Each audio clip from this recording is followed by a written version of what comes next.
So, welcome to Her After Podcast, the space where we talk about everything that comes from after I do, after motherhood, after heartbreak, and after that hustle. This isn't just a marriage podcast, it's real talk from women navigating all things. And today, we're going to get into it. So, y'all, I saw this post where Ali said her aunt told her if there's 30 days in a month, your legs can be open for those 20. And y'all got real quiet in those comments. But low key, y'all, I didn't flinch because guess what? I agree with Auntie. So now I'm asking, what about that scared y'all? But hold up, y'all. Hold up. Pause this episode real quick. Take a moment to answer this question for yourself. Write it down your honest thoughts. Once you're done, hit play and finish the episode. Afterwards, write down your response again. See if your perspective has changed. Or maybe it stayed the same. Alright, so in this episode, I'm joined by soon to be wife Ali as we talk about the real. What about intimacy and what it should look like? How often is enough? And why so many women either shy away from the conversation or just feel stuck in it? This isn't just about sex, it's about communication, it's about connection and consistency. So, ladies, grab that tea and let's get into it. Right. All right. So, Ali, first of all, thank you for being here. You Thank made a post you. that literally shook the internet, girl. And I needed to talk to you about it on a deeper level.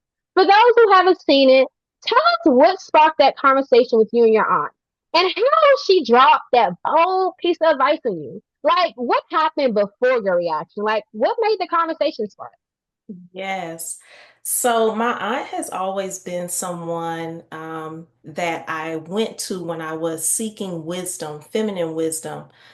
She has been married for, I want to say, like 20 years. I lived with my aunt for many years, and so I respect her feminine wisdom. I'm not saying she's always right or I agree with everything, but she is a resource to me.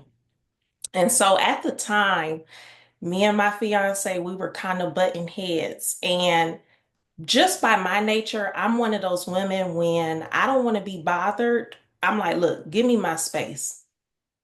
So it had been like 2 weeks, and my fiance was sleeping on the couch. And so we're a couple, we're in therapy and stuff. And it's so funny because my therapist was saying, maybe you do just need your space. Maybe you need time to process different things, before you take a big step into marriage. And so it just so happened I called my aunt and I was kind of briefly talking with her about some of the things, and her immediate, it was like a tap on the hand. She was like, girl, no. She was like, you do not kick your man out of the bedroom. She said that is the number one thing that you do not do. So I'm sitting there like, oh, I'm messing up. Not that, you can mess up because it's life, you learn. But she let me know, she was like, when he gets home from work today, the very first thing I want you to do when he walks in that door is go give him a hug, give him a kiss, and tell him, baby, I want you back in the bedroom. And Mm-hmm. from there, she let me know, she was like, when you get married, if there is 30 days in a month, given time for your cycle, 20 days out of that month, your legs need to be open. And so for me, I was like, whoa, what you mean 20 days? This is a completely new concept for me. And so I brought it to the internet, and, so many women had different reactions. I mean, this is married women, single women, and I did kind of see a pattern. And so that's how we got here today. Okay, I love the back end and also how you was able to more so reflect, but also ponder on what she stated to you to kind of be like, okay, well, yeah, I see my way. I also see my therapist's way, but I also see her way. But let me also chime into what other women want to think about. And I appreciate that from you because most women would be like, nah, that ain't for me and keep it moving. But I like how you were saying, no, I want my marriage to grow. I want it to do as we're getting into that chapter. So my next question would be, you kind of elaborated on a little bit, but what was your honest like first reaction when she did say 20 out of 30? Like, were you like, girl, be serious? My very first reaction, just being blunt, I was like, first of all, my vagina is going to be swollen.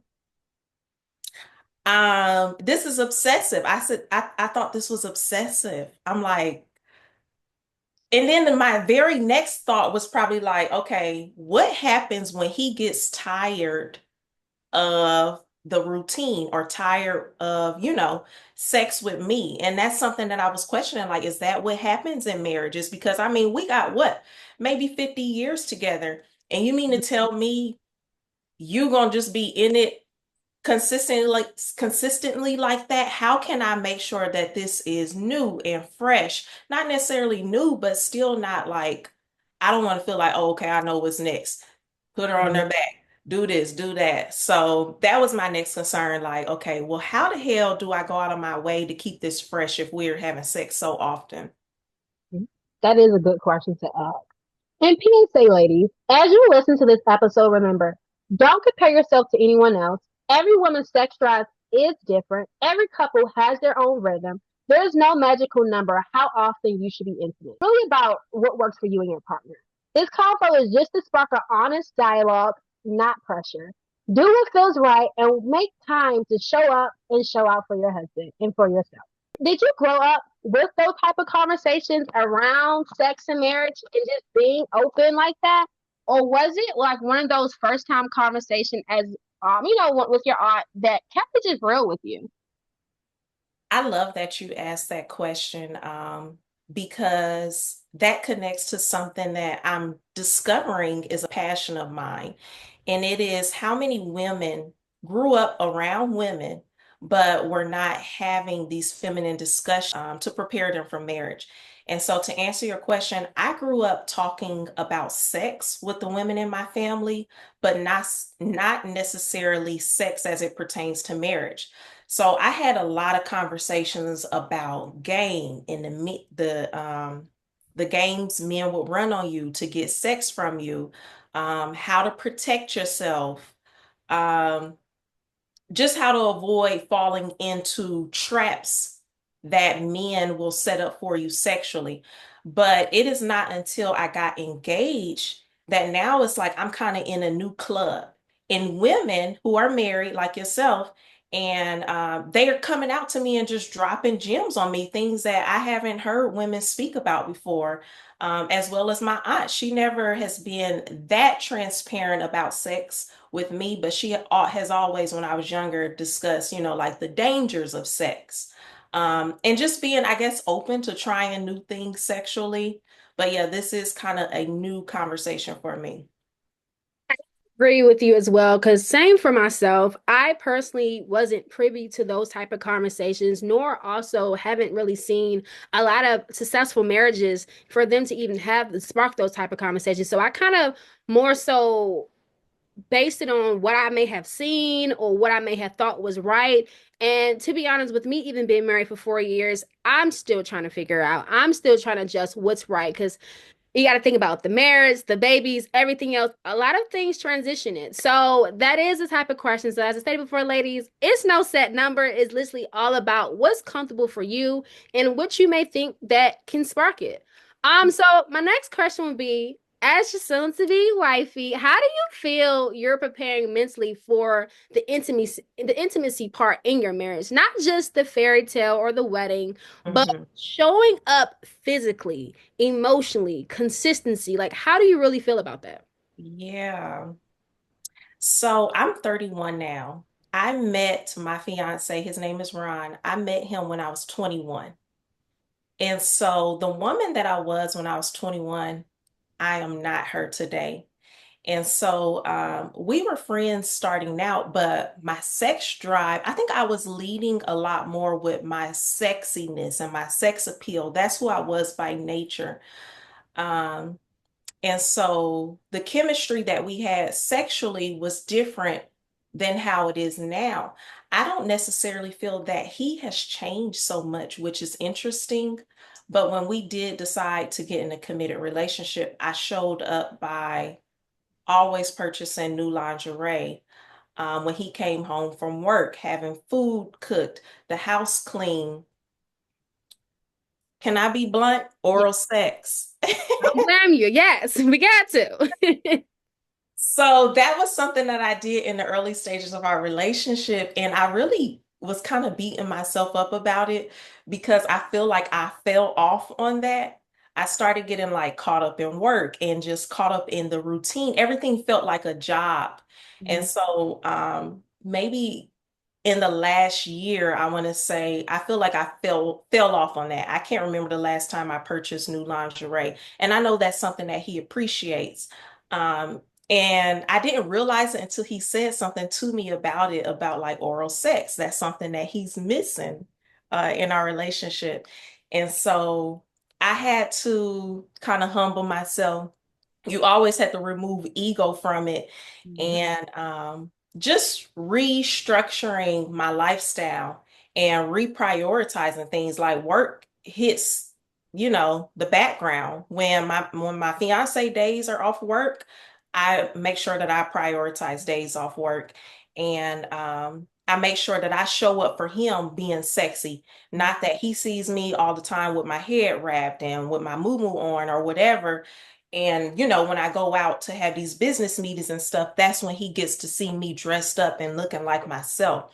So I try to do that. When he gets home, I pay attention to the things that I know he likes. Mhm. And I do that. And then I also check in with myself. How am I being served sexually? We read a lot of books, so I have books on intimacy and sex, and we just have open communication. Like I said, dropping the ego. Sometimes it's embarrassing things to talk about.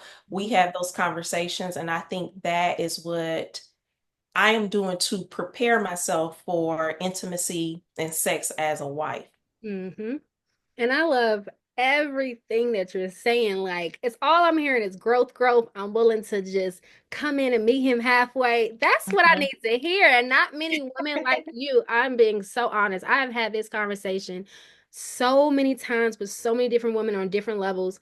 And a lot of them lack the connection part or the communication part because a lot of women I am noticing tend to shy away because they are afraid of what their husband or their partner may say or Mm, what they may think, or it may be a lack of, I may not like how my body look.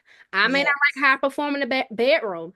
I think Mhm. that he can do like it'd be a lot of second guess. I'm like, no, sis, this come on, let's jump Yes, ma'am. in. So as I told you before, being married for 4 years and together for seven, as a mom of two toddlers under four, intimacy literally has changed for me. It's not more so about do I want sex? It's more so do I have left anything in the tank for him, to be honest. And Yes. sometimes I do be feeling sexy. Other days I'm literally exhausted, overstimulated, not in the mood. But like you said, it's one thing when it's coming to this that I have learned we can't leave intimacy on the back burner. We just Hmm. because that would actually grows our relationship. And that will actually help us stay together because we have to realize before the work, before the job, before anybody, it was us before anything. And Hmm. that's how we build that bond to be we at now. Of course, we're going to change as a person, but that's okay. But how are we willing to pivot with this change to allow our relationship to change with it for the better? So my next question is not really a question, but Ali, you're not a wife yet, but you do have some fears or hesitations that you've heard from married women around keeping up intimacy. Regarding that, what beyond that have you heard from married women that they may have spoke to you about regarding the intimacy part? Girl. Uh, I think I think women have experienced so much trauma. And that was one of the responses that I got to the 20 out of 30 conversation. A woman who is married, our peer, she went to school with us, and she was like, well, I feel like this is something that's coming out of insecurity. You feel like, oh, I need to give my man so much sex, and that's going to prevent him from cheating on me. Mm. Yeah. And so I do have a question for you on that, but I'm gonna circle back around to that.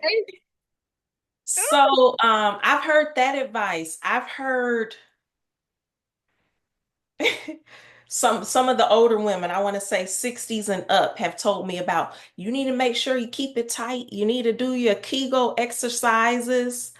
Um, and it's like, oh shit, this is a lot of pressure on me sexually, whereas I felt that I've always just this hasn't been an area where I've been hesitant about. Hmm. And so I'm like, okay, but I also haven't committed my life to one man.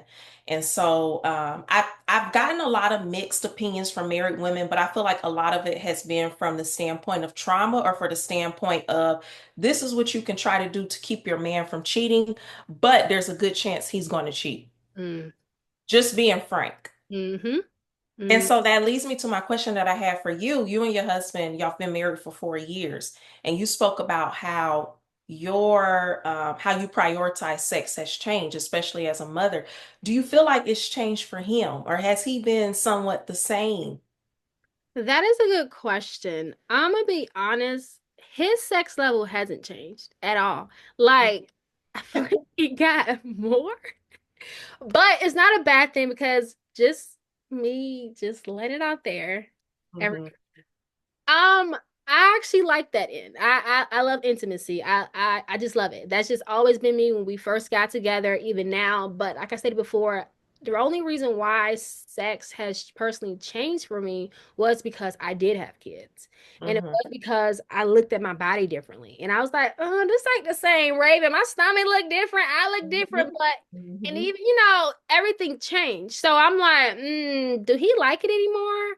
Like, is it good? But mind you, my drive is still there. So I'm like, despite I may be feeling no way, I'm like, okay, I still want it. But then, like I said, just to be transparent to everyone, it's been a time when I had my daughter, my firstborn. It was probably like 8 months. Me and him probably went almost without. It probably like Mhm. once here and there, but it was that long because I was so much in my head, postpartum hit strong. But then, mind you, when I had my son, it was different. Like before the 6 weeks, I was ready. Was there conversation though in that 8 month like break? Was he saying like what's going on, or were you saying like, Yes. So y'all be thinking everything be perfect, baby. Listen, it ain't. I just give y'all the tea, which I don't see. But y'all, I kid you not, Allie. When I say those 8 months, that's probably around the same time we moved out our first apartment and moved into our house because we had our daughter. And right when we moved in, we're sitting in an empty living room, back to back, praying to God, asking, what is going on? What are we doing? Is this marriage worth it? Is it worth fighting for? Like it got that bad to the point Mhm. where we're like bickering because it's like sex ain't here. We're mad at each other. It's like, okay, what's going on? So at that moment, I knew I had to get my SHIT together. And I even spoke to my mom, my sisters. I'm like, y'all, like, and they all was like, sis, we love you, but I get it, but you got to pick it back up. But it's also, you have to find yourself. And I was like, well, mom, it's not fair. I'm tired. I don't want to. Like, Mhm. why do I feel like it's a chore? But then I was like, well, Raven, it's not on him for you to look at it like that. You have to kind of go back and see what's caused you to feel this way. It's not Mhm. because you're traumatized from sex. It's not because you don't like it. It's because mentally you're not happy with yourself. And that's when I had started therapy. And when we started therapy, I was actually just being blunt and honest with her. And that's when me and my husband was able to have that, open, candid conversation. Was like, hey, what do you like about sex? How can we change it? How can we improve it? And when we start to have those conversations, we start to listen to each other more as our body transition and change and say, okay, well, what makes her more aroused? What make him more aroused? What makes them happy? So those are things we had to think about in the midst of me still transitioning. Like to this day, I'm still mentally transitioning with different things because I'm still coming off the high from having two kids back to back and adjusting with just being with my husband and adjusting this lifestyle of just knowing what is it's just still new to me. So all I would say is to answer your question, no, his sex drive hasn't changed. Mine has changed, but at the same time, I do understand when women say it does feel like a chore. I can get where that come from. But all I would just say to you women is that don't think about it like a chore. Think about this is the person I am making love to. This is Mhm. the person that I love. I'm doing it by choice, not by force. I'm doing it when my body speaks up to me because if your body ain't there, I'm gonna be real with you. And ladies, y'all should know how your body talks. The moistness is not there. The sex isn't there. You can be like, okay, he penetrated me, but I ain't feeling nothing. So it's just let's be real with ourselves. So that's what I have to say on that. Okay, yeah. I love that. That gives me something to definitely think about. Yeah. Yes, yes. So I guess more so, I would say beyond people feeling like it's a chore and everything else.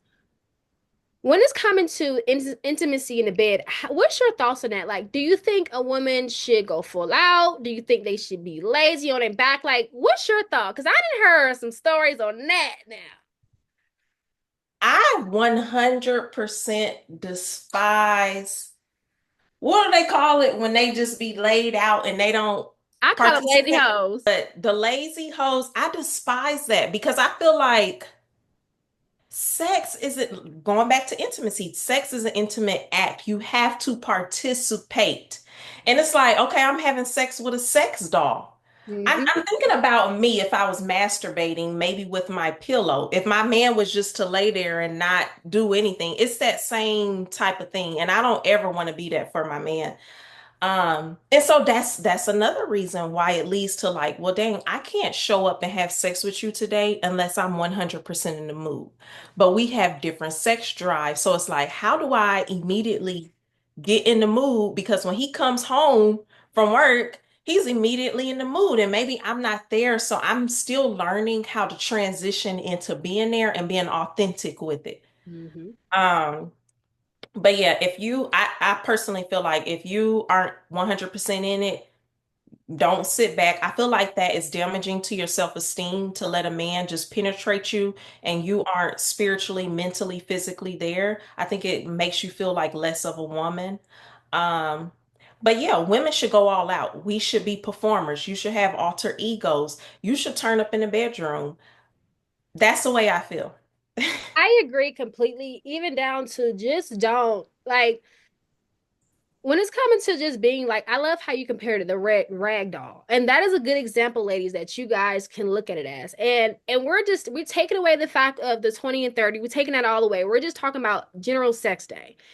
And when it comes to those moments, I look at it as I'm performing. Like I look at it as, listen, we got the lingerie. When it's time, I'm thinking, okay, well, what other moves can we do? Even not to be TMI, like sometimes I don't mind looking at, pouring her in there with my husband to see, okay, what are some things other girls are doing to spice it up? And it's just, I'm always believing because I'm married to my husband, I don't like doing the same thing every day. I'm gonna be real with you because it's boring. It's like eating the same food every day. Like, Yeah.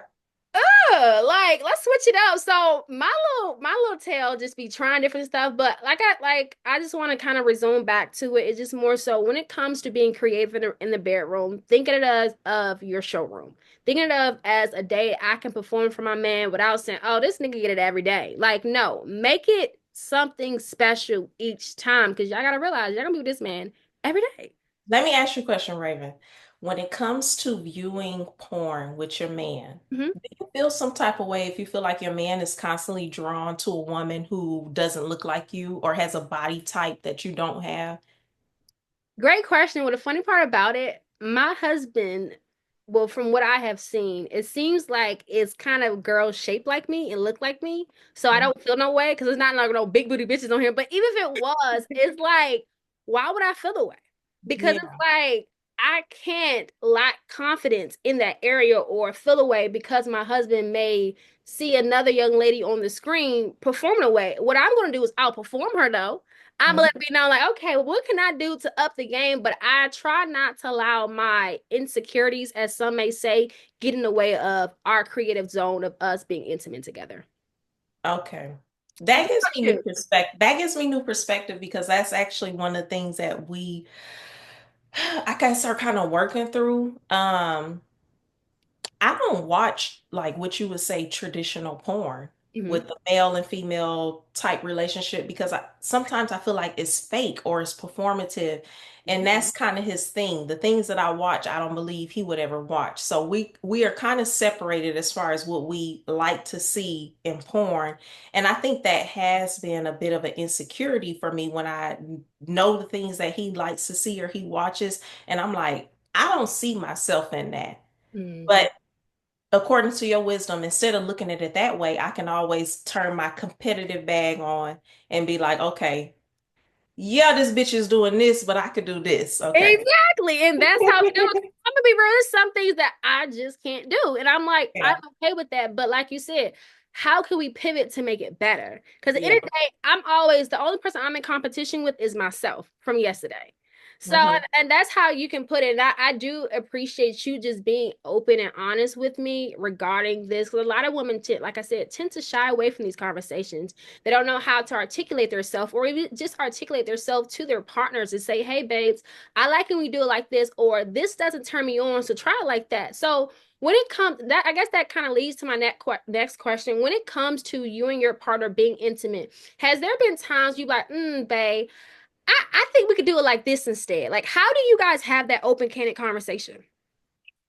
It's something that I've learned to do as I've gotten older.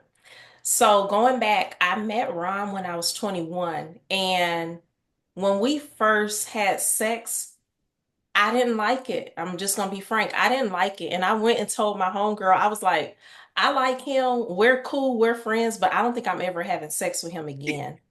And it was it wasn't that he was bad at sex. It was just where I was sexually. He came into the situation. He was really like trying to make love with me and kiss and touch on me slowly and stuff. And I wasn't used to that. I was used to the niggas. You know what I was used to? Yeah. I was used to the niggas hitting it rough, grabbing your neck, Yeah. pulling your hair. And so that's what I thought sex was. And so he's 6 years older than me. He's a lot more mature at that time. And so I didn't communicate to him that I didn't like it, but I just didn't show up again sexually. We never had sex. We just continued our friendship. And so when we did start to pursue a relationship, it took a while for me to be comfortable open up and saying stuff like, I don't like this. And for me, it was head. I'm someone until probably what, 27, 28. I didn't like oral sex. And I was telling him, like, look, I don't really like head. That's not doing it for me. But that's something that he really liked. He liked oral sex, and he thought that that's what you do to get a woman aroused. But for me, it was turning me off. And so it just took for me that one time building up the courage to say, like, I don't really like this. I'm a dick girl. I like dick. That's what's gonna turn me on. And I really like your hands. So if you put your hands on me, that's what turns me on. I don't need your tongue on me down there. Um, and it was me having that or sharing that with him. He's a bit much like you, what I'm seeing. He turned that into a competition. And he was like, okay, if you don't like head, I'm gonna get you to like head. And so we've had a lot of back and forth verbally when we're in that act. And now that's it for me. When he performs or on me, I can get off anytime. Perfect. It's I it's a love go for it. me. So yeah. Look at that. Yes. I love how you guys are constantly transitioning, constantly working with each other. But like you said, finding ways to compete and say, nah, I want to get you to love this. Besides, even if it's not that, what can I do to make you happy? And I Yeah. appreciate that most about you guys' relationship in general. Um, Hmm. do you I guess that can say that's kind of all the questions that I have today for you. Hmm. But what we're gonna do, this is how we're gonna close this out. And I'm gonna just let you ladies know. There is no one size fit all number, but there is a standard of effort or of intention or just showing up, okay? Whether it's 4 times out the month, 14, it don't matter. As long as you guys both tap in physically, emotionally, and spiritually, that's all that matter. Hmm. Ali, do you have any final words you like to give the woman preparing for marriage or want to be in a realistic relationship, but is also ready to more so prioritize the intimacy in a way that works best for them? I want to say a lot of women who have been single for a long time, we deal with our men the way we dealt with our best friend, a female best friend. And it's a completely different dynamic. We have to be willing to submit, to compromise, and to grow. We are not always right. And so be open to communication.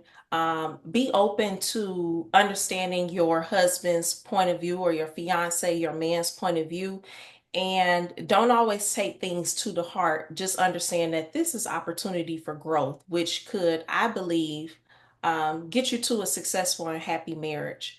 So, am I ready to do 20 out of 30? I'm not. But I had the conversation with my husband and he lit up or my fiance, and he lit up and he was like, shout out to your aunt.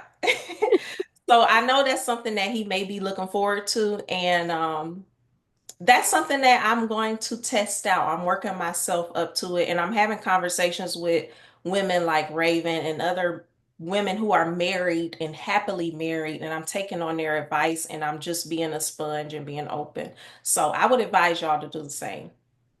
I love it. So, as we wrap up this episode on Mother's Day, I just want to honor the women who are doing the inner work while holding everyone else together. Whether you're a mom, a wife, or just navigating your own healing journey, you deserve to feel connected, pursued, and seen. Thank you again for tuning into this special episode of Her After Podcast. If this conversation made you think twice or made you look at your own relationship a little bit differently, share it, tag a friend, and let's keep talking. And remember, intimacy isn't a performance, it's a practice. Wishing you all peaceful and fulfilling Mother's Day, however you choose to celebrate. Thank you again. All right.